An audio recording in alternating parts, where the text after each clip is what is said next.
Hello everyone, I hope you all are doing good.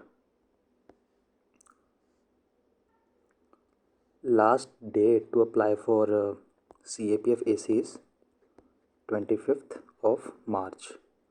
You all know that 25th March is the last date to apply for CAPF AC.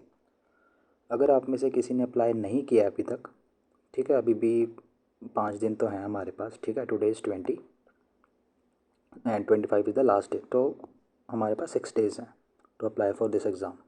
Okay, so अगर कोई information आपको नहीं पता या फिर आपको कोई कन्फ्यूज़न है रिगार्डिंग दिस फॉर्म, दिस डैफ, क्योंकि पहले क्या होता था, यूपीएससी जो था वो आपका रिटन एग्ज़ाम होने के बाद आपकी कुछ चीज़ें पूछता था. फॉर एग्ज़ाम्पल सर्विस प्रेफरेंस, ठीक है, जैसे आपकी सर्विस प्रेफरेंस होती है वो एग्ज़ाम, रिटन एग्ज़ाम होने के बाद पूछता था आपसे. बट अब उसने क्या किया, वो पहले ही पूछ रहा है, जैसे उसने सीएससी प्रीलिम्स में किया था. ठीक है, जैसे यूपीएससी ने सीएससी में किया है वैसे ही वो क्या कर रहा है, आपसे सीएपीएफ में भी आपकी प्रेफरेंस, जो सर्विस प्रेफरेंस है वो आपसे पहले पूछ रहा है. ठीक है, ऐसे ही कुछ और भी चीज़ें हैं, पेरेंट्स की आपकी डिटेल, ठीक है, तो वो कुछ एक्स्ट्रा डिटेल आपसे पहले पूछ रहा है जो आपसे बाद में पूछा करता था. ठीक है, सो उसी को हम इस फॉर्म में देखेंगे, क्योंकि मैंने भी इस फॉर्म को फिल कर दिया था, आज ही फिल किया था. ठीक है, जस्ट टू नो कि कौन कौन सी चीज़ें चेंज हुई हैं. ठीक है, कौन कौन सी चीज़ें चेंज हुई हैं उनको देखने के लिए मैंने इस फॉर्म को फिल किया था. ओके, सो जो भी चीज़ें चेंज हुई हैं, कुछ न्यू चेंजेस आए हैं, वो हम इस फॉर्म में देखेंगे, क्योंकि ये मैंने खुद फॉर्म फिल किया था आज. ठीक है, सो सबसे पहले तो अगर आप फॉर्म फिल कर लेते हो, ठीक है, सारी डिटेल फिल कर लेते हो, एंड लास्ट में आपको एक प्रीव्यू फॉर्म आता है. लास्ट में आपको एक प्रीव्यू फॉर्म आता है, ठीक है, जो कि अराउंड 8 to 9 पेजेस का होता है. ठीक है, डिपेंड करता है कि अगर आपने किस कैटेगरी से हो या फिर आपने कौन कौन से डॉक्यूमेंट्स अटैच किए हैं. ठीक है, तो वो डिपेंड करेगा. ठीक है, सबका पेज सेम नहीं होगा, कुछ का 7 हो सकता है, कुछ का 8, कुछ का 10 भी हो सकता है. ठीक है, सो प्रीव्यू आता है एट लास्ट, जिसको अगर आप फाइनली सबमिट कर देते हो, ठीक है, फाइनली सबमिट कर देते हो तो आपको एक ऐसा शो करेगा. ठीक है, आपके सिग्नेचर यहाँ पर शो करेंगे अगर आप उसको फाइनली सबमिट कर दोगे. ठीक है, अगर आप फॉर्म को फाइनली सबमिट कर दोगे तो आपको एक फाइनली एक डाउनलोड करने वाला स्टेटमेंट आएगा. ठीक है, डाउनलोड करने के लिए आपको एक स्टेटमेंट आएगा. ठीक है, जिसके यहाँ पर आपको सिग्नेचर मिलेगा, आपके हर पेज पे आपको सिग्नेचर मिलेगा. ठीक है, सो फर्स्ट पेज जो है वो कुछ ऐसा दिखेगा. Let me clear this. So first page जो है आपका, फर्स्ट पेज वो कुछ ऐसा दिखेगा. सबसे पहले आपको आरआईडी बताएगा, ठीक है, रजिस्ट्रेशन आईडी, उसमें आपका जो यूनिक नंबर होगा वो दिया होगा. उसके बाद एज यू ऑल नो आपका नाम, ठीक है, यहाँ पर आपका नाम दिया होगा. देन अगर आपने नेम चेंज किया है तो यहाँ पर आपको ऑप्शन दे देगा येस का, एंड जो भी आपका न्यू नेम होगा वो साइड में नीचे लिखा हुआ आएगा. एंड अगर आपने नेम चेंज नहीं किया तो सिंपली यहाँ पर नो दिखाएगा. Then your email ID and mobile number as you all know. ठीक है, एंड यहाँ पर आपकी पिक्चर होगी, यहाँ पर आपकी पिक्चर दिखाई देगी. ठीक है, जो भी प्राइवेट इन्फॉर्मेशन थी मेरी मैंने उसको हाइड कर दिया हुआ है. ओके, मैंने उसको हाइड कर दिया हुआ है due to some reasons. Then आगे बढ़ेंगे तो आपका name as you all know यहाँ पर होगा. देन आपका कोरस्पॉन्डेंस एड्रेस. कोरस्पॉन्डेंस एड्रेस ये कौन सा एड्रेस होता है, जहाँ पर आप प्रेजेंटली रह रहे हो. ठीक है, जहाँ पर आप अभी रह रहे हो. फॉर एग्ज़ाम्पल आप में से कुछ लोग होंगे जो दिल्ली में होंगे, ठीक है, जो कि दिल्ली में होंगे अपनी यूपीएससी प्रिपरेशन के लिए. आप में से कुछ लोग दिल्ली में होंगे या फिर अलग अलग जगह पर होंगे अपनी प्रिपरेशन के लिए, या फिर किसी और रीज़न की वजह से. ठीक है, या फिर किसी और रीज़न की वजह से. फॉर एग्ज़ाम्पल आप किसी और स्टेट में रहते हैं, ठीक है, due to some reasons, and आपका परमानेंट एड्रेस जो है वो किसी और स्टेट में है, किसी और स्टेट में है. तो कॉरेस्पॉन्डेंस में आप वो एड्रेस फिल करोगे जहाँ पर आप प्रेजेंट में, ठीक है, जहाँ पर आप प्रेजेंट में रह रहे हो. ठीक है, जहाँ पर आप अभी फ़िलहाल रह रहे हो. ठीक है, वहाँ पर आपका एड्रेस आएगा कॉरेस्पॉन्डेंस सेक्शन में. सो यहाँ पर आप वो फिल कर दोगे कि कहाँ पर रह रहे हो, कौन सी स्टेट है, पोस्ट ऑफिस कौन सा है, डिस्ट्रिक्ट कौन सी है, सिटी है या फिर विलेज है या फिर टाउन है. देन आपका पिन कोड, देन अगेन आपका मोबाइल नंबर जो आपने ऊपर फिल किया था वही यहाँ पर शो करेगा. ठीक है, देन ऑल्टरनेटिव मोबाइल नंबर, ये ऑल्टरनेटिव वाला है ना, कुछ कैंडिडेट्स नहीं फिल करते, ठीक है, बट आप इसको ज़रूर फिल करना, ठीक है, बिकॉज कई बार क्या होता है, आपका जो मोबाइल नंबर होता है, प्राइमरी मोबाइल नंबर जो आप खुद यूज़ कर रहे हो, वो कई बार काम नहीं करता due to some reasons. For example आपका मोबाइल फ़ोन ख़राब हो गया है या फिर आपका फ़ोन बंद आ रहा है, ठीक है, तो ऑल्टरनेट मोबाइल नंबर वहाँ पर काम आ जाता है कम्युनिकेशन के लिए, ठीक है। देन आपकी ईमेल, जो भी आपकी ऑफिशियल ईमेल है जो आप यूज़ करते हो, ठीक है, जो आप यूज़ करते हो वो वाली ईमेल। एंड प्लीज़ ट्राई कि आपकी जो ईमेल है ना, उसमें आपका नाम हो, ठीक है, उसमें आपका नाम हो आपकी ईमेल में, ठीक है। कुछ आपकी ईमेल ऐसी ना हो जो आपको कूल दिखाए, ठीक है, कुछ कुछ भी ऐसा ना हो उसमें जो आपको कूल दिखाए। फॉर एग्ज़ाम्पल मेरा फ्रेंड है, उसकी ईमेल जो है ना वो ऐसे है, ठीक है, मुझे भी याद है, ISS से KARAN, ठीक है, आगे कुछ नंबर्स थे, आगे कुछ 3-4 नंबर्स थे, @ अपना जीमेल, ठीक है, ईसा करण, सिंपली इसका मतलब होता है इट्स, ठीक है। बट उसने ये रखी हुई थी, कॉलेज टाइम की बात है मेरे, तो उसको एक टीचर ने भी वो किया था कि बेटा जब भी हम ऑफिशियल कुछ यूज़ करते हैं अपनी, फॉर एग्ज़ाम्पल ईमेल, तो वो ऐसी रखो सो दैट कि एक प्रोफेशनल लगे, ठीक है, फॉर्मल लगे, ऐसा ना हो कि आप कूल दिख रहे हो उसमें। सो ये बात आप माइंड में रखना, क्योंकि हो सकता है UPSC पैनल में आप में वो आप में से आपसे क्वेश्चन पूछ ले इस बारे में, ठीक है। देन आपका परमानेंट एड्रेस, जैसे मैंने ऊपर ऊपर बात की थी कि अगर आप कहीं और रह रहे हो for the time being, and आपका प्रेजेंट एड्रेस अगर कोई और है, तो वो आप यहाँ पर फिल करोगे। अगर तो सेम है तो यहाँ पर आपको एक ऑप्शन दिखाई देगा, ठीक है, बॉक्स सा आएगा कि सेम एज कॉरेस्पॉन्डेंस एड्रेस, उस पर आप क्लिक कर देना, ये सारी डिटेल ऑटोमेटिकली फिल हो जाएगी, ठीक है, ये सारी डिटेल ऑटोमेटिकली फिल हो जाएगी। Then your date of birth, ठीक है, एज यू ऑल नो कि आप सभी इस एज ग्रुप में होने चाहिए फॉर CAPF, ठीक है, फॉर CAPF यहाँ पर आपकी डेट ऑफ बर्थ आ जाएगी, ठीक है। एंड अगर आप एज रिलैक्सेशन क्लेम कर रहे हो, ठीक है, अगर आपकी एज 25 से ज़्यादा है, ठीक है, एंड आप एज रिलैक्सेशन क्लेम कर रहे हो, तो यहाँ पर येस का ऑप्शन आ जाएगा।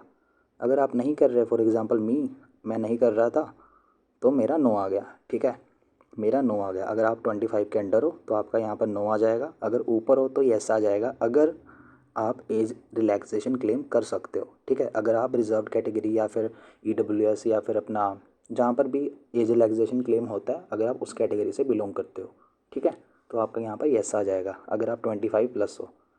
ये तभी फिल करना येस अगर आप 25 से ज़्यादा हो, ठीक है। फॉर एग्ज़ाम्पल अगर कोई 24 का है, ठीक है, 25 का है एज ऑन August 1, 2025 या इससे नीचे है, ठीक है, एंड वो रिजर्व कैटेगरी से बिलोंग करता है, फॉर एग्ज़ाम्पल वो शेड्यूल कास्ट से बिलोंग करता है या फिर OBC से बिलोंग करता है, ठीक है, एंड वो 25 से कम है, तो भी वो यहाँ पर नो ही फिल करेगा, ठीक है, तो भी वो यहाँ पर नो ही फिल करेगा, वो येस नहीं फिल करेगा, वो येस फिल नहीं करेगा अगर वो 25 से कम है, इरिस्पेक्टिव ऑफ कैटेगरी, ठीक है।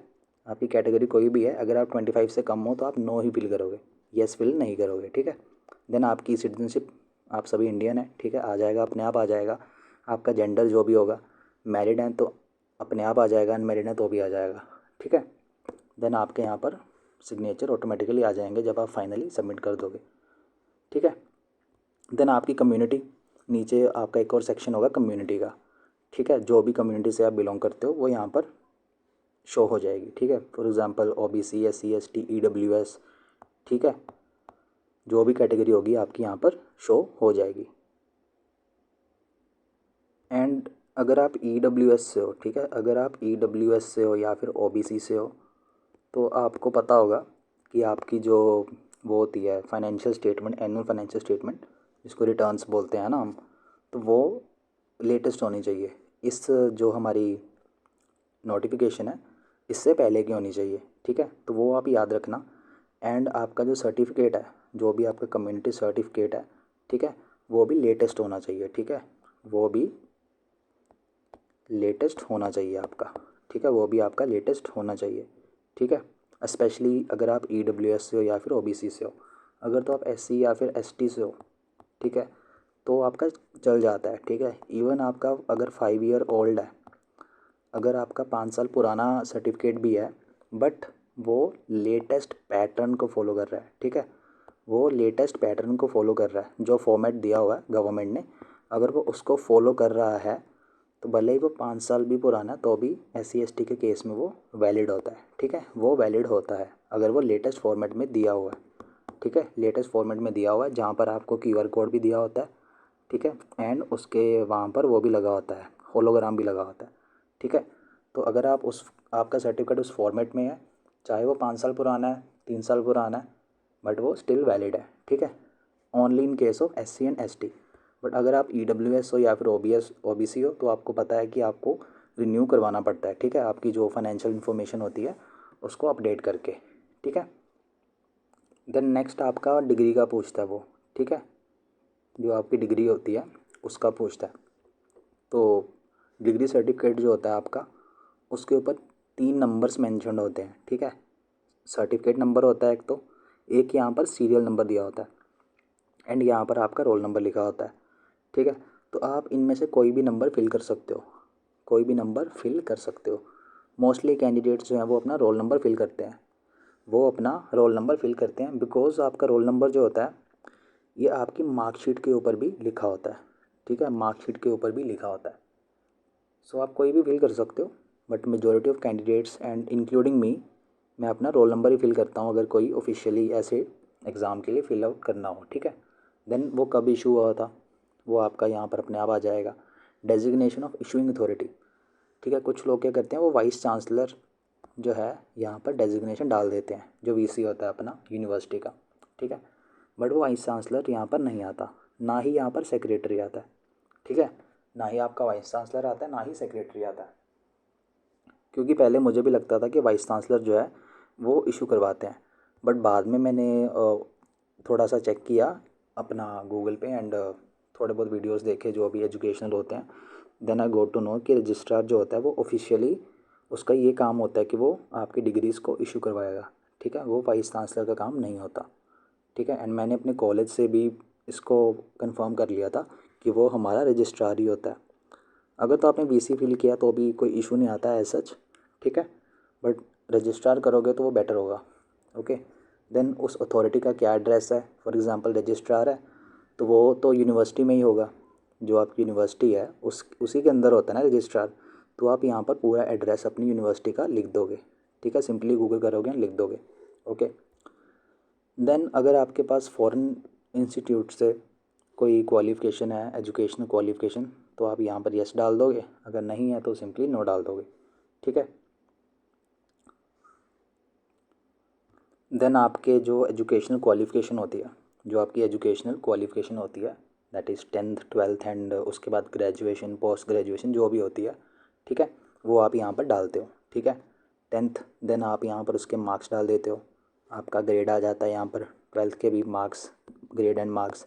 देन आपकी जो ग्रेजुएशन होती है, फॉर एग्ज़ाम्पल मेरी BCom है, ठीक है, तो मेरा यहाँ पर क्या आ जाएगा, मेरा ग्रेड आ जाएगा जो भी मुझे मिला था, एंड मेरे यहाँ पर मार्क्स आ जाएंगे, ठीक है, परसेंटेज आ जाएगी। तो अगर तो आपकी CGPA है, अगर आपकी CGPA है तो वो यहाँ पर आ जाएगी, ठीक है, वो यहाँ पर आ जाएगी।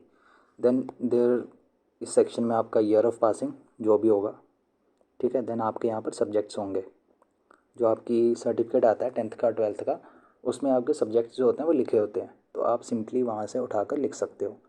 एंड सभी लिखने की ज़रूरत नहीं होती, फॉर एग्ज़ाम्पल इन टोटल 9 के आसपास सब्जेक्ट होते हैं, मोस्ट ऑफ द जो बोर्ड्स होते हैं उसमें 9 के आसपास सब्जेक्ट्स रहते हैं, तो सभी फिल आउट करने की ज़रूरत नहीं है, ठीक है, क्योंकि इतनी स्पेस भी नहीं होती इस सेक्शन में। जो मेन सब्जेक्ट्स हैं आप उनको फिल कर सकते हो, ठीक है, जो मेन सब्जेक्ट हैं आप उनको फिल कर सकते हो। देन आपका यहाँ पर वही स्कूल इंस्टीट्यूट आ जाएगा, बोर्ड एंड यूनिवर्सिटी आ जाएगी, सिंपल। एंड अगर आपने पोस्ट ग्रेजुएशन की हुई है, ठीक है, तो आप यहाँ पर वो भी डाल सकते हो, ठीक है। अगर आप नहीं भी डालते तो भी कोई ऐसा इशू नहीं आता, ठीक है। अगर आपके पास NCC है या फिर कोई और भी NSS का भी होता है तो वो भी आप यहाँ पर डाल सकते हो, अगर नहीं है तो सिंपली नो आ जाएगा, नहीं है तो सिंपली नो आ जाएगा। Then moving ahead is your service preferences, आपकी सर्विस प्रेफरेंस। यूजुअली क्या होता था कि हम अपना रिटन एग्ज़ाम देते थे, ठीक है, हम अपना एग्ज़ाम देते थे अगस्त में, उसका रिज़ल्ट आ जाता था, ठीक है, उसका रिज़ल्ट आ जाता था, उसके बाद हमारा डैफ आता था, उस डैफ में हम अपनी सर्विस प्रेफरेंस डालते थे। यूजुअली ये होता था, बट इस बार क्या हुआ, यूपीएससी ने पूरा कुछ सिस्टम को चेंज कर दिया। जैसे उसने सीएससी में किया है कि वो अभी से ही प्रीलिम्स स्टेज में ही आपकी सर्विस प्रेफरेंस पूछ रहा है, वैसे ही उसने सीईपीएफ में भी कर दिया कि भाई आप अभी के अभी हमें सर्विस प्रेफरेंस बताओ, ठीक है। तो जो भी आपकी सर्विस प्रेफरेंस है, ठीक है, जो भी आपकी सर्विस प्रेफरेंस है, जो भी सर्विस आपको अच्छी लगती है, आप उसको एक ऑर्डर में अरेंज कर सकते हो, आप उसको एक ऑर्डर में अरेंज कर सकते हो। एंड आपको एक ऑप्शन भी दिया होता है, आपको एक ऑप्शन भी दिया होता है कि इनमें से अगर आपको कोई सर्विस नहीं चाहिए स्पेसिफिकली, इनमें से अगर आपको कोई सर्विस स्पेसिफिकली नहीं चाहिए तो आप उस पर ज़ीरो डाल देते हो, ज़ीरो, ठीक है, आप उस पर ज़ीरो डाल देते हो, ठीक है। बट आज से कि आप ऐसा ना करो, आप ज़ीरो जो है उस पर ना डालो। वाई? वाई? बिकॉज कल को आप एग्ज़ाम क्लियर करोगे, आपका होगा इंटरव्यू, ठीक है, आपका इंटरव्यू होगा एंड प्रोबेबिलिटी है कि उस इंटरव्यू पैनल में जिस सर्विस को आपने ज़ीरो डाला है उसका पर्सन भी हो सकता है, उसका जो रिटायर्ड बंदा होगा या फिर जो भी वहाँ पर होंगे उस टाइम, मेल फीमेल, ठीक है, वो प्रेजेंट हो सकते हैं एंड वो ये चीज़ को देखकर ऑफेंड भी हो सकते हैं, ठीक है। मे बी वो आपको ग्रिल करना स्टार्ट कर दें या कोई ऐसे क्वेश्चंस आपसे पूछें जो मे बी आप हैंडल ना कर पाओ, ठीक है। सो जो सर्विस आपको नहीं चाहिए इनमें से, उस पर आप ज़ीरो की जगह लास्ट नंबर डाल सकते हो, ठीक है, ज़ीरो की जगह लास्ट नंबर जो फिफ्थ है वो डाल सकते हो, ओके। एंड फर्स्ट सर्विस जो भी आपको अच्छी लगती है, ये मेरा ऑर्डर था, ठीक है, ये मेरा ऑर्डर था, okay. One is CISF, second is SSB, then ITBP, then BSF, then CRPF, ठीक है। आप अपनी पर्सनैलिटी के हिसाब से, अपने चॉइसेस के हिसाब से, जो भी आपका लाइफस्टाइल है या जो भी आपकी फैमिली लाइफ है या आपकी रिस्क टेकिंग कैपेसिटी एंड जो भी आपके फैक्टर्स होते हैं ना, नंबर ऑफ़ फैक्टर्स होते हैं कोई चीज़ को सेलेक्ट या फिर रिजेक्ट करने में, ठीक है, तो आप उनको कंसीडर करके एक ऑर्डर बना सकते हो, ठीक है। मेरा ये था, आप अपना अलग से डिवाइस कर सकते हो, ओके। देन आपका ये पूछेगा कि क्या कभी आप एम्प्लॉयड थे, तो आप नो येस डाल सकते हो जो भी आपका होगा। अगर आप सेल्फ एम्प्लॉयड हो तो भी आप येस और नो डाल सकते हो। देन प्लेस ऑफ बर्थ, जो मोस्टली वो आप इंडिया में ही बॉर्न हुए होंगे, ठीक है, तो आप उसको अकॉर्डिंगली डाल दोगे, ठीक है, उसको अकॉर्डिंगली डाल दोगे। देन नेक्स्ट आपसे ये पूछता है कि आपने CAPF के अलावा, ठीक है, CAPF के अलावा किसी और UPSC एग्ज़ाम के लिए अप्लाई किया था या फिर नहीं। तो यस अगर आपने किया था, अगर नहीं तो सिंपली नो आ जाएगा, ठीक है। देन अगेन वही कॉलम सा बन जाएगा येस और नो के लिए। आप रोल नंबर डालोगे, एग्ज़ाम डालोगे एक प्रॉपर ऑर्डर में, ठीक है, एक असेंडिंग ऑर्डर में, फॉर एग्ज़ाम्पल 2023, 24, ठीक है, ऐसे एक ऑर्डर चलेगा, ठीक है। देन ये आपसे पूछेगा कि क्या कभी यूपीएससी ने आपको डिबार किया था, मीन्स सिंपली आपको बैन कर दिया था अपने एग्ज़ाम देने के लिए, सिंपली ये बोल सकते हैं हम, ठीक है। तो अगर तो किया था यस डाल दोगे, नहीं किया तो नहीं डालोगे, सिंपली, ठीक है। देन वही आपके फादर का नेम, मदर का नेम, स्टेटस मीन्स वो अलाइव हैं या फिर डिजीज़ हैं, ठीक है, उनकी नेशनैलिटी पूछ लेगा, देन प्रोफेशन पूछ लेगा, देन अगर तो वो सर्विस में हैं तो उनकी पोस्ट पूछ लेगा, अगर रिटायर्ड हो चुके हैं तो वो पूछ लेगा कि भाई कब रिटायर हुए, ठीक है। तो अगर आपके केस में रिटायर मतलब गवर्नमेंट सर्विस में नहीं है तो आप सिंपली नो डाल दोगे, तो फिर ये नॉट एप्लीकेबल आ जाएगा, ठीक है, नॉट एप्लीकेबल का कॉलम आपका ओपन हो जाएगा, ओके। देन आपकी जो फाइनेंशियल इनकम है वो पूछ लेगा, फादर की, मदर की, ओके। देन अगेन आपकी और डिटेल में जा रहा है ये कि आपके फादर किस डिस्ट्रिक्ट से बिलोंग करते थे, मदर किस डिस्ट्रिक्ट से बिलोंग करती थी, बहुत सारी डिटेल पूछ रहा है, ठीक है, जिसका कोई एक्चुअल में इतना काम नहीं है, बट स्टिल अब पूछ रहा है तो हमको देना पड़ेगा, ओके।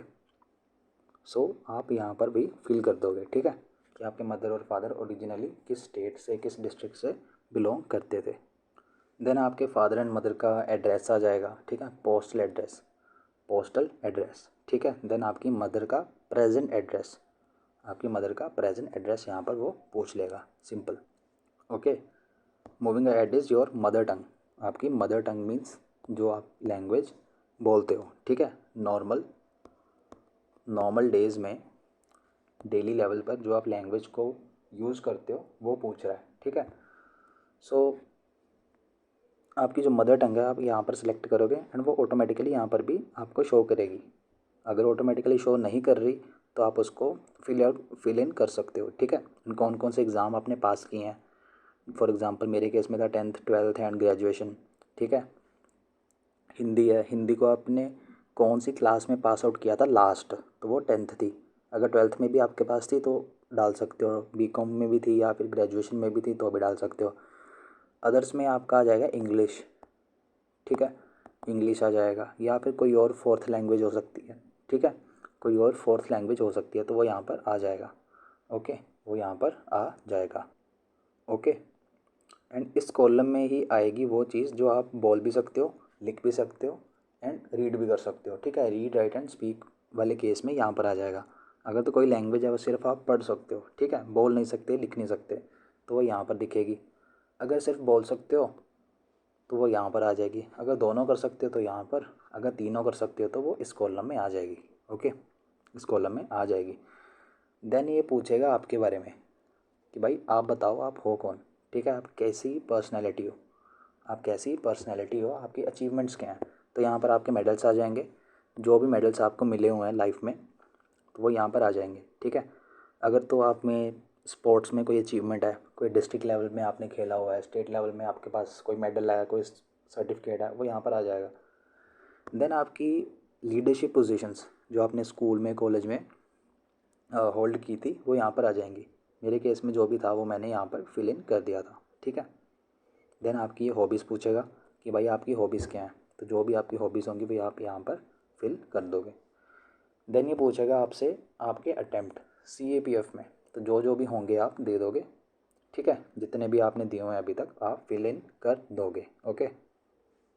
देन ये आपका रोल नंबर पूछेगा। अगर तो आपको याद है तो आप सिंपली वो रोल नंबर जो है फिल इन कर दोगे। अगर नहीं है तो सिंपली आप 7 टाइम्स 000 फिल इन करोगे ईयर वाइज, ठीक है, year wise 7 times zeros fill करोगे, ओके, ज़ीरोस फिल करोगे, ठीक है। देन ये आपको पूछेगा कि क्या आप कभी CAPF में फाइनली सेलेक्ट हुए थे। फाइनली मीन्स जब आपकी फाइनल सिलेक्शन लिस्ट आ जाती है, ठीक है, तो येस होगा तो येस डाल दोगे, तो ये फॉर्म अपने आप आपको आगे बढ़ने नहीं देगा, ठीक है। अगर तो नो होगा तो आप सिंपली नो डाल दोगे। देन आपका जो भी फ़ोटो ID कार्ड होगा, Aadhaar card, PAN card, voter ID, वो आप यहाँ पर आपको शो होगा। डाउनलोड का ऑप्शन भी आएगा तो अकॉर्डिंगली आप देख लेना। एंड लास्ट में आपको ये डॉक्यूमेंट पूछेगा, बताएगा कि आपने कौन कौन से डॉक्यूमेंट्स अपलोड किए हैं, ठीक है, तो वो आपको यहाँ पर ये शो करेगा। एंड ये पेज जो है 8th पेज है, दैट इज़ लास्ट पेज, ठीक है, आपका लास्ट पेज है ये, ओके। सो ये लास्ट पेज है एंड लास्ट में भी आपको ये शो करेगा एक अपना आपका सिग्नेचर, ठीक है। इसके बाद एक डिक्लेरेशन दिखाएगा आपको, डिक्लेरेशन बाय द कैंडिडेट, कि जो भी आपने इन्फॉर्मेशन फर्निश की है, अपलोड किया है, जितने भी डॉक्यूमेंट्स जो भी आपने फिल इन किया है वो सब कुछ करेक्ट है। एंड अगर कुछ प्रॉब्लम होती है तो जो कमीशन है UPSC है वो एक्शन ले सकता है, ठीक है, जैसे पूजा के केस में हुआ था, ठीक है, जैसे पूजा के केस में हुआ था वैसे आपके केस में भी हो सकता है अगर आपने कोई प्रॉब्लम क्रिएट की है या फिर कुछ हो जाता है इन केस, ठीक है। तो यहाँ पर लास्ट में आपका सिग्नेचर दिखा देगा, ठीक है, आपका सिग्नेचर दिखा देगा। सो this was it for CAPF AC, हमारा CAPF AC 2025 उसका ये फॉर्म था, ठीक है। फाइनली सबमिट होने के बाद, फाइनली आपका सबमिट होने के बाद, ठीक है, फाइनली सबमिट होने के बाद आपको ऐसा फॉर्म शो करेगा, ठीक है। So this was it and thank you for watching this session. Last date जो है वो 25 है, ठीक है। तो अगर आपने अप्लाई अभी तक नहीं किया तो प्लीज़ वेट ना करो कि आप 25 आएगी तो मैं तभी अप्लाई करूँगा। ट्राई करो कि एटलीस्ट 2 दिन पहले अप्लाई कर लो, क्योंकि लास्ट डेज़ में क्या होता है उसकी जो वेबसाइट है UPSC की वो डाउन हो जाती है, ठीक है, वो काम नहीं करती, जैसा अभी रिसेंटली हुआ था हमारे CSC के केस में, CSC के केस में हुआ था जैसे, वैसे ही CAPF में केस में भी हो सकता है। सो ट्राई करना कि लास्ट डेट से 1-2 दिन पहले आप फिल कर लेना, ठीक है। वेट मत करना कि लास्ट डेट आएगी तो मैं फिल करूँगा।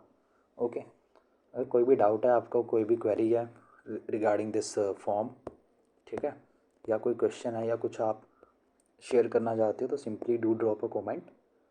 Okay, and thank you for watching this session.